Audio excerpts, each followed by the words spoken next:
শেষ ইচ্ছে, কলমে কবি অর্চনা মালাকার। মৃত্যু যখন শিয়রে, সে জানতে চাইল শেষ ইচ্ছে। ঠোঁটের কোণে হাসি টেনে মনে মনে বলি, 40 বছর পেরিয়ে গেছে। কখনো কি জানতে চেয়েছ আমার পছন্দের খাবার কি, রং কি, আমার শখ কি? জানি উত্তর দিতে পারবে না। সংসারের দায়িত্ব কর্তব্য পালনে কখন সময় ফুরিয়ে গেল বুঝতে পারিনি। যৌথ পরিবারের সকলের মন জুগিয়ে চলা, চাকুরি, সন্তান লালন পালন ইত্যাদি, এই তো নারীর জীবন। তারপর চাকরি করতে গিয়ে শ্বশুর শাশুড়ির সাহায্য পাওয়ার প্রেক্ষিতে নিজের দায়িত্ব আরো একটু বাড়িয়ে দেওয়া। কিছু না দিয়ে পাওয়ার আশা মূর্খতার শামিল। এভাবেই সুখ শান্তিতে কেটে গেল এতগুলো বছর।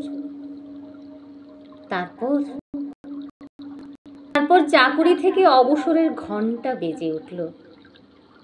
ভাবলাম এবার বুঝি ঝামেলা মুক্ত। না, চাকুরি অব্যাহতি দিলেও সংসার দিল না। এবার শাশুড়ি হলাম, নাতিপুতির সেবা যত্ন।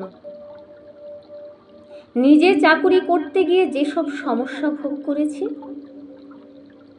চাই না বৌমা সেসব কষ্ট ভোগ করুক। সুতরাং এভাবে জীবনের শেষ দিন হাজির হয়ে এলো। দেনা পাওনার হিসেব নিকেশ মহাজনের হাতে। কবিতার ঘেরো খাতা, খাতাটিও শূন্য। অভিমানী কবিতা মুখ লুকিয়ে রেখেছে। চোখের কোলটা শিরশির করে উঠল। আস্তে করে বললাম, কিছুই নেই, সব পেয়েছি। হয়তো শেষ সময়েও আরো একটা মিথ্যে বললাম। আশীর্বাদ করো পরপারে যেন ভালো থাকি। ক্ষমা করো।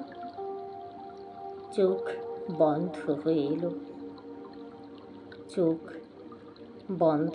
এলো।